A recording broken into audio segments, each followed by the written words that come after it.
Today we will solve these three equations by using the method of crouts. So first we will make an augmented matrix which look like this. We have segregated this equation and brought it into a box like this. You can see it. These are x, y and z, which are these values, these variables, and this is these constants which are on the other side of the equals to.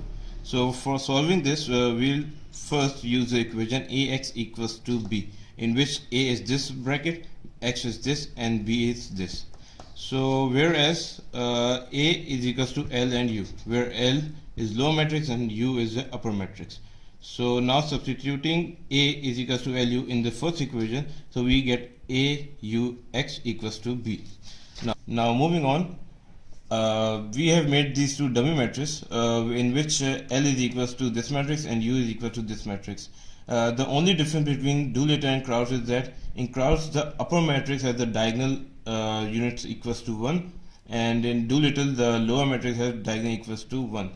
So this is Crouts, so we will now multiply these two brackets in row into column wise, which is when we multiply this row into this column equals to a into 1, 0 into 0 equals 0, and 0 into 0 equals 0. So a into 1 equals to a. And second would be the second column of the new matrix would be a into g equals to ag, a into h, and ah. So it would be likewise. Now I can just tell you the last equation: c into 1 equals to 1, c into g equals to cg, e into 1 equals to 1. So cg plus e, this would be a second column of this new matrix. So likewise it will be solved for the third matrix.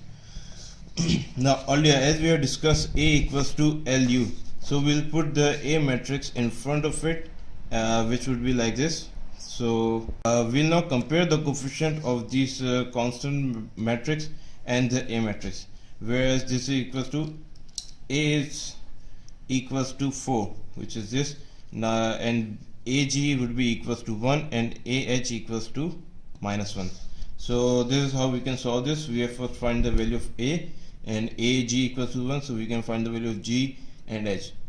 This will be solved likewise, and here I have shown that how you're going to solve this one. So after finding these all equations, after solving all these equations, we have the value of all the constants, and now we'll put all the constants into L and U brackets, which will be shown later.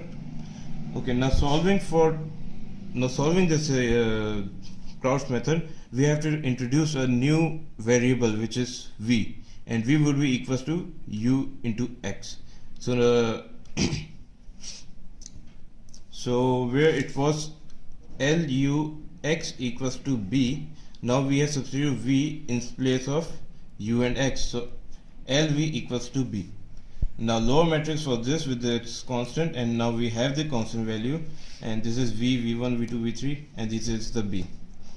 Now solving these values like a into 1, multiplying them, L into v, so a into b1 equals to 13, b into v1 plus d into v2 equals to 21. Likewise the third one. So now we know the value of all these constants a, b, c, d, e, f, so we can just simply substitute here a, b, c, d and all these values, and we can find the value of v1, v2 and v3. Now we know all the values of v1, v2 and v3. Now we can put it back into the equation where v equals to ux. This is the matrix of x, this is the matrix of u, and this is the matrix of v. Now we can do it in a reverse order. Likewise z into 1 would be equals to v3, and multiplying it again by this, 0 into x, y into 1, and I into z. This is this, and likewise we can do it with the upper matrix. So likewise we have find the value of z, that is equals to v3. We can find the value of v2 and v1. Now we have solved all the equations, and hence we have find all the roots of the solution of the equations. Thank you.